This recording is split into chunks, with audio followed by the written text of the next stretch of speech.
ይግቡ በ45000 ካሬ ሜትር ላይ ወደ ተንጣለለው የፊሶን ሪል ስቴት እንኳን ደህና መጣችሁ። ቤቶቻችን ተጠናቀዋል። ይምጡና ይረከቡ። በተንጣለለው የፊሶን መንደር ታውን ሃውስ፣ ቪላና አፓርትመንት እንደ ምርጫው አቀርበናል። ዘመናዊና ቅንጡ አፓርትመንቶቻችን ከባለ 1 እስከ ባለ 3 መኝታ ተሰናድተዋል። እርሶን ይጠብቃሉ።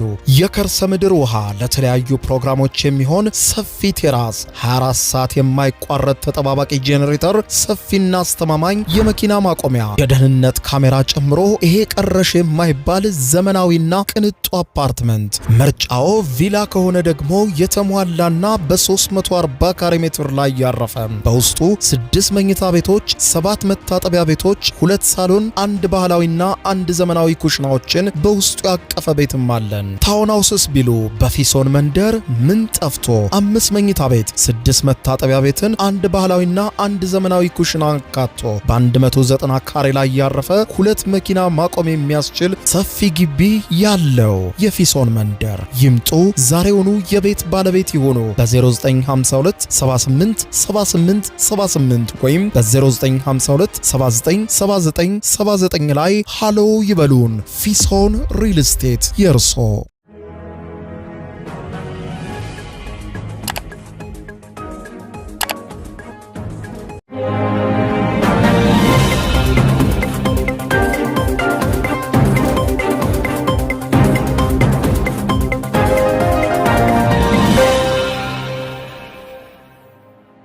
ጤና ይስጥልኝ ክቡራትና ክቡራን የዩቲዩብ ቻናል ቤተሰቦች፣ የሰዓቱን አጫጭር ሰበር መረጃዎች ይዤ ቀርብ ያለው። በርከት ያሉ ሰበር መረጃዎች ዩቲዩብ ላይ ሲጫኑ ቀድሞ ለእናንተ የማስታወቂያ መልእክት ወይም ኖቲፊኬሽን እንዲደርሷችሁና ሰበር መረጃዎችን በየሰዓታቱ ልዩነት እንድትከታተሉ የዩቲዩብ ቻናሌን ሰብስክራይብ በማድረግ የደወል ምልክቷን መጫን አትዘንጉ። ወደ ሰበር መረጃው ስናቀና ዩናይትድ አረብ ኤሚሬትስ ከባድ የሚባል የድሮን ጥቃት እንደተሰነዘረባት ተሰማም። በዩናይትድ አረብ ኤሚሬትስ አቡዳቢ የሚገኘው የኒውክሌር ኃይል ማመንጫ ጣቢያ ላይ በተፈጸመ የድሮን ጥቃት ከባድ ውድመት መስተናገዱ ተሰምቷል። ይህንንም ተከትሎ ዩናይትድ አረብ ኤሚሬትን ጨምሮ የቀጠናው ሀገራት ከባድ ድንጋጤ ውስጥ እንደገቡ ተዘግቧል። በዝርዝር የማስደምጣችሁ ይሆናል። በሌላ በኩል ደግሞ ክቡራን አድማጮች እንዲሁ የአሜሪካው ፕሬዝዳንት ዶናልድ ጄ ትራምፕ እና የእስራኤሉ ጠቅላይ ሚኒስትር ቤንያሚን ኔታንያሁ በኢራን ላይ ዳግም ስለሚከፈተው ጦርነት በስልክ ረዘም ያለ ጊዜን ወስደው መወያየታቸው ተዘግቧል። ከተወያዩም በኋላ የእስራኤል የደህንነት ካቢኔ አስቸኳይ ስብሰባ መጥራቱንና ስብሰባ መቀመጡም ተዘግቧል። ሌሊቱንም እንዲሁ የኢራን ኃይሎችም አስቸኳይ መግለጫ ሰጥተዋል። በማንኛውም ሰዓት ጦርነት ከተከፈተብን ምላሹን ለመስጠት ለደቂቃ ማናመነታም ብለዋል። በጉዳዩ ዙሪያ ውጥረቶች እዚህም እዚያም በከፍተኛ ሁኔታ እየበረቱ ነው። በጉዳዩ ዙሪያ በሰፊው የማስደምጣቸው ሰበር መረጃ ይኖራል። በሌላ በኩል ክቡራን አድማጮች በመካከለኛው ምስራቅ ጦርነት ላይ አንሳተፍም በማለት ራሳቸውን አቅበው የቆዩት እንግሊዝ አሁን ላይ የሆርሙዝ ወሽመጥን ከኢራን ለመከላከል በሚል እጅግ በርካታ ቁጥር ያላቸው መሳሪያዎችን በመታጠቅ ወደ ሆርሙዝ ቀጠና እያቀኑ ነው። እንግሊዝ እንዳለችው ከሆነ የላቀ የአየር መከላከያ ስርዓትና አጥቂ መሳሪያዎችን በተለይም በቀጠናው የሚገኙ አጋሮቻችንን ከኢራን ጥቃት ለመከላከል በሚል በስፋት ማሰማራቷም ሌላኛው ትኩረት የዛበ ዜና ሆኗል። በዝርዝር የማስደምጣችሁ ይሆናል። በሌላ በኩል የአሜሪካ አየር መንገዶች ወደ እስራኤል የሚያደርጓቸውን በረራዎች ላልተወሰነ ጊዜ እያራዘሙና እያገዱ ይገኛሉ። ሁኔታው የበርካታ መንገደኞችን ትኩረት ስቧል። በጉዳዩ ዙሪያ በስፋት የማስደምጣችሁ ሰበር መረጃዎች ይኖራሉ። እስከ ፍጻሜ ቆዩ። ዝርዝር መረጃዎችን አድምጡ ግብዣዬ ነው። ወደ ሰበር መረጃው ዝርዝር አለፍኩ። አብረን እንከታተለው። በቅድሚያም በተባበሩት አረብ ኤሚሬትስ የኒውክሌር ጣቢያ ላይ ከባድ ጥቃት መፈጸሙ የተዘገበ ሲሆን ጥቃቱን ተከትሎ የቀጠናው ሀገራት ከባድ ድንጋጤ ውስጥ ገብተዋል። በተባበሩት አረብ ኤሚሬትስ ዩኤኢ ግዛት ውስጥ በሚገኘው ብቸኛና ግዙፍ የኒውክሌር ኃይል ማመንጫ ጣቢያ አቅራቢያም ባልታወቁ አካላት ተሰነዘረ በተባለ የድሮን ጥቃት የኒውክሌር ጣቢያው ላይ ከባድ ውድመት ደርሷል። ባለስልጣናት እንደሚሉት ከሆነ ምንም አይነት ቅድመ ትንኮታ ያልነበረው ይህ የሽብር ጥቃት ነው ሲሉ የገለጹትን ክስተት በአሜሪካና በኢራን መካከል ያለውን ጊዜያዊ የተኩስ አቁም ሙሉ በሙሉ ሊፈርስና ዳግም አውዳሚ ጦርነት ሊቀሰቀስ ጫፍ ላይ በደረሰበት በአሁኑ ሰዓት ይህ የድሮን ጥቃት መፈጸሙ ደግሞ ውጥረቱን የሚያባበስ ሌላ ክስተት ሆኗል። በተባበሩት አረብ ኤሚሬትስ በአቡዳቢ አልዳፋር በተባለው ክልል በሚገኘው የባራካ የኒውክሌር ኃይል ማመንጫ ውጭ በሚገኝ የኤሌክትሪክ ጄኔሬተር ላይ ጥቃቱ መፈጸሙን የአቡዳቢ ሚዲያ ጽሕፈት ቤት አረጋግጧል። በድሮን ጥቃቱ ምክንያትም የተነሳው እሳት በባለስልጣናት ርብርብ በቁጥጥር ስር የዋለ ሲሆን ምንም አይነት የሰው ሕይወት መጥፋት፣ የመቁሰል አደጋ ወይም የራዲዮ አክቲቭ ጨረር ልቀትም አለመኖሩ ተገልጿል።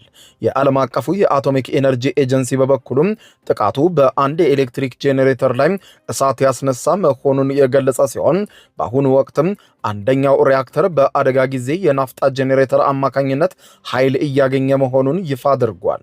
የተባበሩት አረብ ኤምሬትስ የፌዴራል የኒውክሌር ቁጥጥር ባለስልጣን ባወጣው አስቸኳይ መግለጫ ይህ ክስተት በኒውክሌር ማመንጫው ደህንነት፣ በአካባቢው ማህበረሰብ፣ በህዝቡ ጤናና በአካባቢው ጥበቃ ላይ ምንም አይነት አደጋ እንደማያስከትል አረጋግጧል። አክሎም በመግለጫው ምንም አይነት የራዲዮ አክቲቭ ቁስ ፍሰት አልተከሰተም፣ የራዲዮሎጂካል ደህንነት ደረጃዎችንም በተለመደውና በመደበኛው ገደብ ውስጥ ይገኛሉ ሲል አረጋግጧል። በኒውክሌር ጣቢያው ላይ ግን ቀላል የማይባል ከባድ ውድመት ደርሷል ብሏል።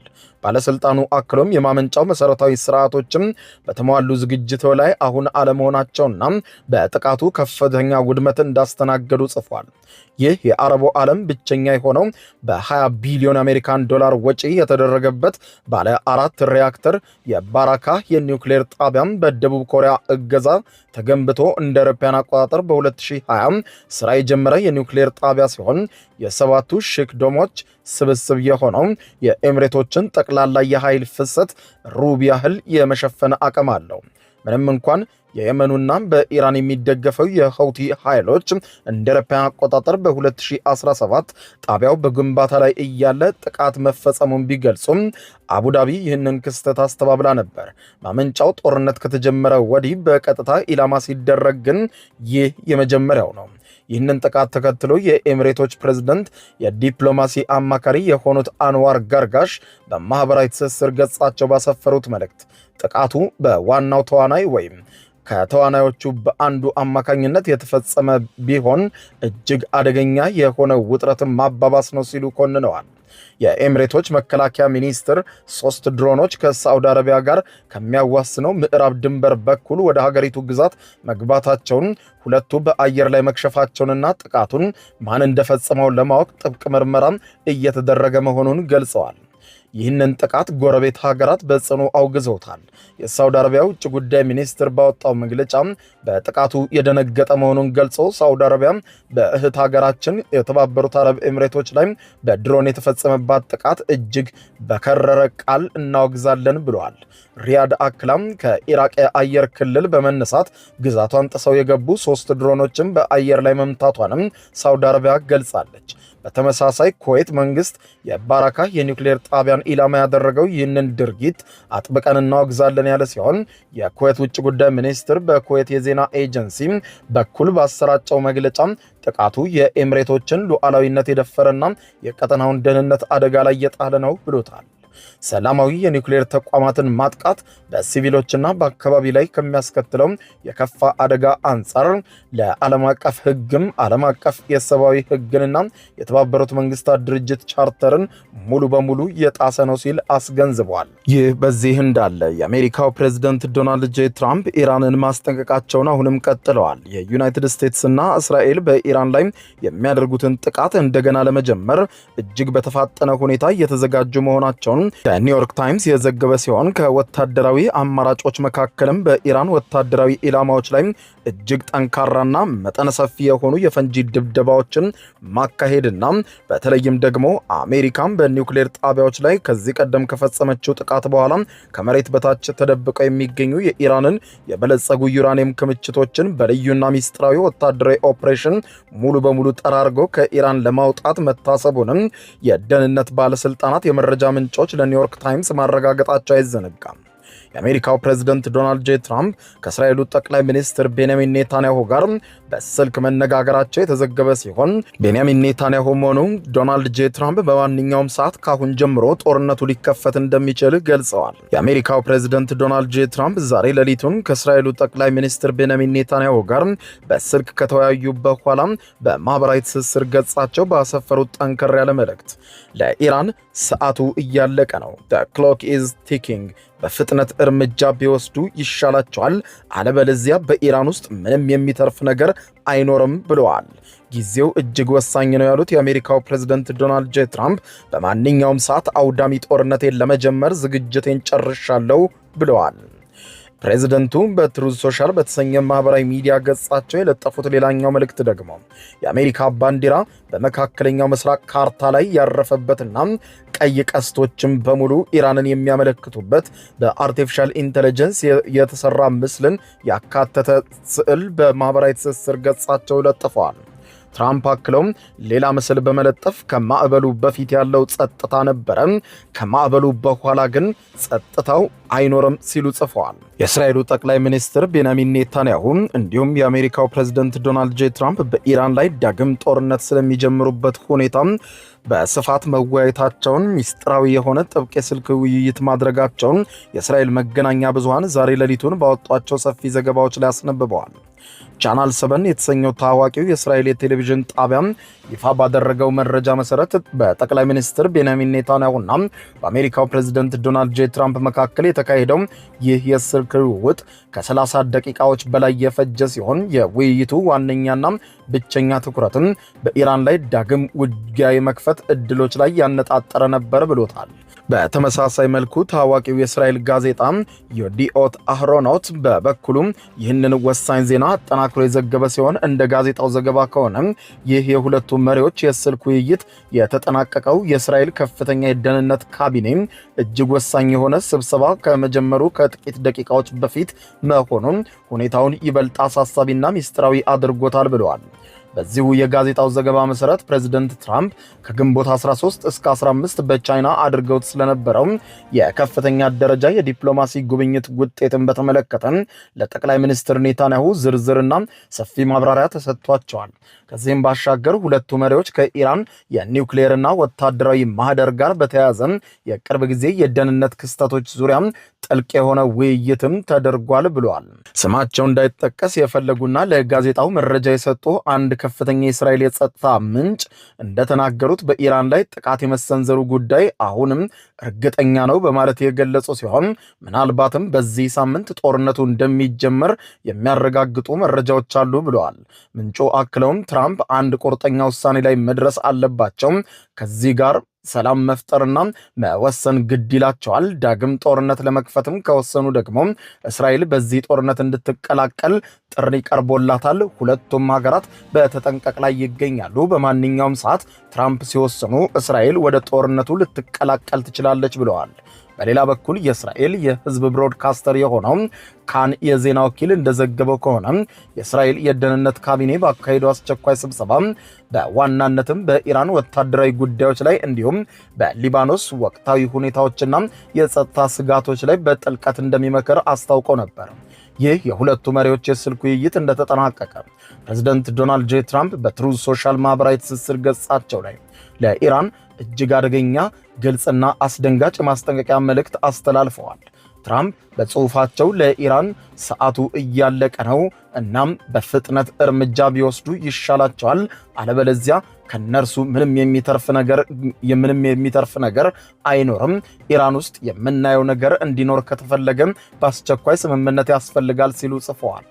ሙሉ በሙሉ የሆርሙዝ ወሽመጥ አሁንም እንደተዘጋ መሆኑ ደግሞ የዓለምን ኢኮኖሚ እያቃወሰው ነው። በሌላ በኩል ኢራን ለሚሰነዘርባት ዛቻ በሙሉ ምላሽ መስጠቷን ቀጥላለች። አሜሪካ ለምታሰማው ዛቻ የምንለው አንድ ነገር ቢኖር እጃችን ቃታ ላይ ነው፣ በፍጹም አልተሰበሰብንም ባይናት ኢራን። የኢራን ከፍተኛ መሪ የሆኑት አያቶላ ሰኢድ አሊ ካሜኒ ወታደራዊ አማካሪ የሆኑት ሞሰን ሬዛኢ ዛሬ ሌሊቱን በኢራን መንግስታዊ ቴሌቪዥን ጣቢያ ላይ ቀርበው በሰጡት ሰፊ መግለጫ የታጠቁ ኃይሎቻችን ጣቶቻቸው አሁንም ምላጩ ላይ ነው፣ በማንኛውም ሰዓት ለሚከፈት ጦርነት አውዳሚ ምላሽ እንደምንሰጥ ልናረጋግጥ እንወዳለን ብለዋል። የኢራን ባለስልጣናትና የቴሌቪዥን ጣቢያዎች ለደጋፊዎቻቸው አሜሪካን ድል እንዳደረጓት ለማሳየት በየምሽቱ አደባባይ እንዲወጡ ጥሪ ማቅረባቸው ይታወቃል። ጦርነቱ ዳግም ሊጀመር ይችላል የሚሉ ወሬዎች መናፈሳቸውን ተከትሎ በትናንትናው ዕለት በመንግስታዊ ቴሌቪዥን ጣቢያዎች የጦር መሳሪያ የታጠቁ አቅራቢዎችን በማቅረብ የተለያዩ የመሳሪያ ሙከራዎችንም ለኢራን ህዝቦች በመስጠት ላይ ይገኛሉ። የመንግስት ንብረት በሆነው ኦፎግ በተሰኘው ቻናል ላይ የኢራን እስላማዊ አብዮታዊ ዘብ አባል የሆነና ፊቱን የሸፈነ አዛዥ ቀርቦ የኤኬ-47 ጠመንጃ አጠቃቀምን ለህዝብ እያስተማረ ይገኛል። ይህም ምስል በተደጋጋሚ ዛሬ ሌሊቱንም በኢራን መገናኛ ብዙሃኖች በተደጋጋሚ ሲታይ አድሯል። በዚህ ሁሉ ውጥረት መሃል የኢራን መሪ አያቶላ ሰኢድ ሙጅተባ ኻሜኒ በሰጡት መግለጫ በአሜሪካና እስራኤል ጥቃት ለተገደሉት ለቀድሞ የጦር ኃይሎች ጠቅላይ ኤታማዦር ሹም ሜጀር ጀነራል ሰኢድ አብዱራሂሚ ሞሳቪ ቤተሰቦች የመጽናኛ ሰላምታና መልእክት ልከዋል። የኢራን ፕሬዝዳንት መስዑድ ፔዜሽኪያን እንዲሁም የኢራኑ ፓርላማ አፈ ጉባኤ ቃሊባፍ በበኩላቸው አሜሪካና እስራኤል በመካከለኛው ምስራቅና በሙስሊም ሀገራት መካከል መከፋፈልን ለመፍጠርና አለመረጋጋትን ለመስፈት እየሰሩ ነው በማለት ኮንነዋል። የኢራን ከፍተኛ የውጭ ጉዳይ አማካሪ የሆኑት ዶክተር አሊ አክባር እንደተናገሩት አሜሪካ ዳግም በኢራን ላይ ጦርነት የምትከፍት ከሆነ በእስራኤል የተቆፈረ ስትራቴጂካዊ ወጥመድ ውስጥ እንደምትገባ እናም ያላትን ተአማኒነትም ሙሉ በሙሉ እንደምታጣም አጥብቀው አስጠንቅቀዋል። የውጭ ጉዳይ ሚኒስትር ቃል አቀባይ እስማኤል ባጋይ አሜሪካና እስራኤል ህገወጥ ጦርነታቸውን ህጋዊ ለማስመሰል የዓለምን የኃይል ገበያ ለማረጋጋት ነው የሚል ታላቅ ውሸት እየፈጠሩ መሆኑን እንገልጻለን ብለዋል። በተጨማሪም ምክትል የውጭ ጉዳይ ሚኒስትሩ ካዜም ጋሪባባዲ አሜሪካና እስራኤል በኢራን ታሪካዊና ባህላዊ ቅርሶች ላይ ላደረሱት ጥቃት ዓለም አቀፍ የህግ እርምጃ እንደሚወሰድ አስታውቀዋል። ከዚህ ጋር በተያያዘ ዘ ኢንተርሴፕት የተባለው የዜና አውታር አንድ ሚስጥራዊ የፔንታጎንን ሰነድ ዋቢ በማድረግ እንደዘገበው በመከላከያ ሚኒስትር ፒት ሄግሴት ትዕዛዝ የሲቪል ጥበቃ ስርዓቶች ሆነ ተብለው እንዲፈርሱ መደረጉንና በዚህም በኢራን ላይ ስልታዊ የጦር ወንጀሎች እንዲፈጸሙ መመቻቸቱን አጋልጧል። ዓለም አቀፉ የወንጀለኞች ፍርድ ቤት አይሲሲ 3 የእስራኤል ፖለቲከኞችንና 2 የጦር አዛዦችን ጨምሮ በ5 የእስራኤል ባለስልጣናት ላይ ሚስጥራዊ የመያዣ ትዕዛዝ ለማውጣት እየተሰናዳ መሆኑም ተመልክቷል። ይህ በዚህ እንዳለ በሆርሙዝ ቀጠና ላይ ያለው የኢራን ቁጥጥር እያየለ መምጣቱንና የዓለም ኢኮኖሚ እየተናጋ መሆኑን ተከትሎ ከዚህ ቀደም በጦርነቱ ጉዳይ አይመለከተንም ብለው እጃቸውን ሰብስበው የነበሩ ሀገራት ወደ ጦርነቱ በቀጥታ እየተሳተፉ ነው። የእንግሊዝ መከላከያ ሚኒስትር ጸረ ድሮን የሆኑ ሚሳኤሎችን የሚሳኤል መከላከያ ስርዓቶችንም በከፍተኛ ቁጥር በመካከለኛው ምስራቅ የሆርሙዝ ቀጠና ማሰማራቱን ይፋ አደረገ። የመካከለኛው ምስራቅ የጸጥታና ወታደራዊ ውጥረት እንዲሁም ከጊዜ ወደ ጊዜ እየተባባሰ ከመጣው የኢራን ጥቃት የአየር ላይ ጥቃት ስጋቶች ጋር በተያያዘ ሌላኛው ትኩረት የሚስብ ዜና የሆነው ይኸው ነው። እንግሊዝ በመካከለኛው ምስራቅ በሚገኙ የእንግሊዝ ጦር ኃይሎች ዜጎችና የቀጠናው አጋሮችን ከኢራን ጥቃት ለመከላከል በሚል የድሮን ጥቃቶችን ለመከላከልና ጥበቃን ለማጠናከር በሚል በአነስተኛ ወጪ የሚጠይቁ ግን ውጤታማነታቸው ከፍተኛ የሆነ የአየር መከላከያ ስርዓቷን በከፍተኛ ቁጥር ማሰማራቷ ተመልክቷል። በዚሁ የእንግሊዝ መከላከያ ሚኒስትር ባወጣው ይፋዊ መግለጫ እንዳለው ከሆነ የላቀ የትክክለኛነት አቅጣጫ ያላቸውና እጅግ ከፍተኛ የሆነ የአየር መከላከያ ስርዓት ሲስተማችንን ዘመናዊ ቴክኖሎጂዎቻችንን በሙሉ አሁን ላይ በቀጠናው ኦፕሬሽን እያካሄዱ በሚገኙ የሮያል አየር ኃይል ታይፉን የጦር ጀቶቻችን ላይ በሙሉ እንዲገጠሙ አድርገናል ብለዋል። ሚኒስትሩ አክለውም እንዳብራሩት ይህ ቴክኖሎጂ አሁን ጥቅም ላይ ከሚውለው ውድ ሚሳኤሎች ዋጋ ጋር ሲነጻጸር በእጅጉ አነስተኛ በሆነ ወጪ ድሮኖችንና ከኢራን የሚተኮሱ ሌሎች ሚሳኤል ስጋቶችን አየር ላይ ለማውደም የሚያስችሉ ልዩ አቅም አላቸው ብለዋል። ሚኒስትሩ በመግለጫው እንዳብራራው ከሆነ ይህ ስርዓት አሁን በመካከለኛው ምስራቅ ተግባራዊ ኦፕሬሽኖች ላይ የተሰማራ ሲሆን የእንግሊዝ ዜጎችም ብሔራዊ ጥቅሞችና አጋሮቻችን ከተለያዩ ስጋቶች ለመከላከል በተልዕኮ አካልነት በሮያል አየር ኃይል 9ኛ ጓድ ታይፉን የጦር ጀቶች አማካኝነት የተሳካም የበረራ ግዳጅ እየፈጸሙ ይገኛሉ ብለዋል። የመከላከያ ዝግጁነትና ኢንዱስትሪ ሚኒስትር የሆኑት ሉክ ፖላርድ ይህንን ወታደራዊና የቴክኖሎጂ ስኬት አስመልክተው ሲናገሩ ይህ ቴክኖሎጂ በጥቂት ወራት ጊዜ ውስጥ ብቻ ተሞክሮና ተፈትኖ ወደ ትግበራ እንዲገባ ከኢንዱስትሪው ዘርፍ ጋር በጋራ በመሆን ያደረግነው እጅግ አስደናቂና የላቀ ጥረት ነው ብለዋል። ይህ ስርዓት የሮያል አየር ኃይላችን እጅግ በርካታ የሆኑ ድሮኖችን በዝቅተኛ ወጪ መጥቶ እንዲጥል ትልቅ አቅም ይፈጥርለታል ሲሉ ገልጸዋል። ሚኒስትር ፖላርድ አክለውም እንደተናገሩት የዚህ ጦር አውሮፕላን ስትራቴጂካዊ ጠቀሜታን ሲያብራሩ የኛ የታይፉን አውሮፕላኖች ስብስብ የእንግሊዝና የኔቶ የአየር መከላከያ ዋነኛ የጀርባ አጥንት ናቸው ብለዋል። የሮያል አየር ኃይላችን የአውሮፓ ምስራቃዊ ክንፍ ከሩሲያ የድሮን ጥሰቶች ከመከላከል ባሻገር በመላው የመካከለኛው ምስራቅ የሚገኙ ወዳጆቻችንንና አጋሮቻችንን በጽናት እየተከላከለ ይገኛል በማለት የተልእኮውን ስፋት አብራርተዋል። ይህ የላቀ የሆነ የአየር መከላከያ ስርዓት የሌዘር ኢላማ ቴክኖሎጂን በመጠቀም ምንም አይነት አቅጣጫ ጠቋሚ የሌላቸው ተራ ሚሳኤሎችን ሳይቀር ድሮኖችንና ሌሎችም የአየር ወለድ ስጋቶችን በከፍተኛ ትክክለኛነት መምታትና ማውደም የሚችል ዘመናዊ የጦር መሳሪያን የሚቀይር እጅግ የተራቀቀ ወታደራዊ የፈጠራ ስራ ነው ብሎታል። የእንግሊዝ የመከላከያ ሚኒስትር አክሎም ባወጣው መግለጫ የዚህ አይነት አነስተኛ ወጪ የሚጠይቁ የዘመናዊ የአየር መከላከያ ስርዓቶች መጎልበትና ወደ ስራ በፍጥነት መግባት በዘመናዊው ጦርነት ውስጥም እጅግ የተስፋፋ ለመጣውና ርካሽ ለሆነው የድሮን አጠቃቀም እጅግ አስተማማኝና ዘላቂ የሆነ ወታደራዊ ምላሽ የሚሰጥ ነው ብሎታል። በአጠቃላይ በዓለም የሀያላን አሰላለፍ ከዋሽንግተን እስከ ቴልአቪቭ ከለንደን እስከ ቴህራን ድረስ የተዘረጋው የዲፕሎማሲና ወታደራዊ ቴክኖሎጂ ሽኩቻ የመካከለኛው ምስራቅ ቀጠናን በማንኛውም ሰዓት ሊፈነዳ ወደሚችል የባሩድ በርሜልነት ቀይሮታል። በዚህ እንዳለ አሜሪካ ኤርላይንስ ወደ እስራኤል የሚያደርገውን በረራ እስከ ጥር 2027 ድረስ ሙሉ በሙሉ ማገዱን ይፋ አድርጓል። አሜሪካ ኤርላይንስ ከኒውዮርክ ወደ ቴልአቪቭ ቤንጉሪዮን አውሮፕላን ማረፊያ የሚያደርገውን የቀጥታ በረራ እስከ ጥር 6 ቀን 2027 ዓ.ም እንደ አውሮፓውያን አቆጣጠር ማራዘሙን ይፋ አድርጓል። አየር መንገዱ ይህንን ረጅም ጊዜ የሚፈጅ እገዳ ማራዘሚያ ያደረገው ከእስራኤልና ኢራን ጦርነት ጋር በተያያዘ በቀጠናው የተፈጠረው ከባድ የደህንነት ስጋት አኳያ መሆኑን ገልጧል። ኩባንያው በኢሜል ባወጣው መግለጫ እንዳለው ከሆነ ይህ የጊዜ ሰሌዳ ማስተካከያ በረራቸውን ለተሰረዘባቸው ደንበኞች በሙሉ ቅድሚያ በመስጠት ምትክ አማራጮችን እንደሚያቀርብ አረጋግጧል። አሜሪካ ኤርላይንስ ከዚህ ቀደም በረራውን ያገደው እስከ ሴፕቴምበር 7 ድረስ ብቻ የነበረ ቢሆንም አሁን ግን የደህንነት ሁኔታውን በመገምገም እገዳው ለተጨማሪ ጊዜ አራዝሞታል። አሜሪካን ኤርላይንስ በተጨማሪ ሌሎች ግዙፍ የአሜሪካ አየር መንገዶች ተመሳሳይ እርምጃ እየወሰዱ ይገኛሉ።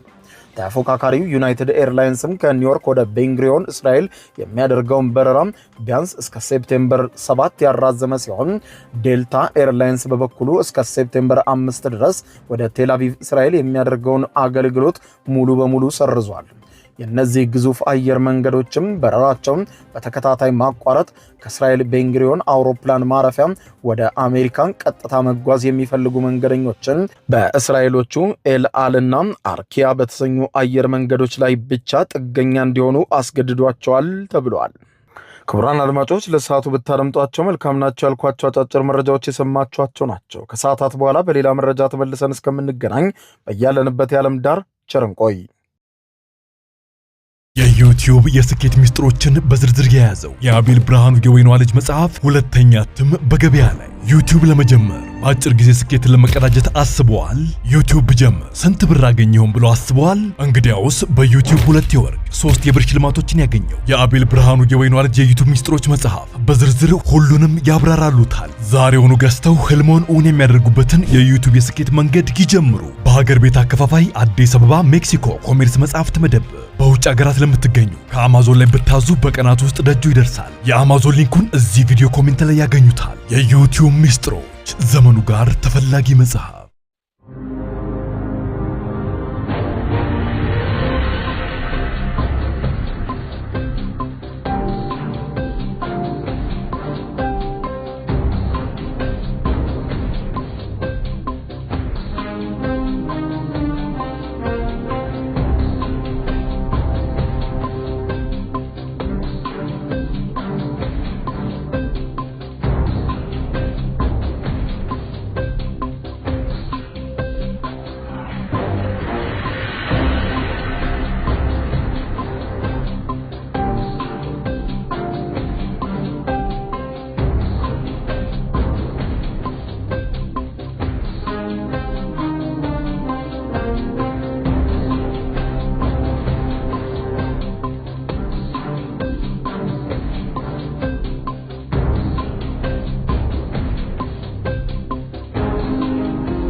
ይግቡ።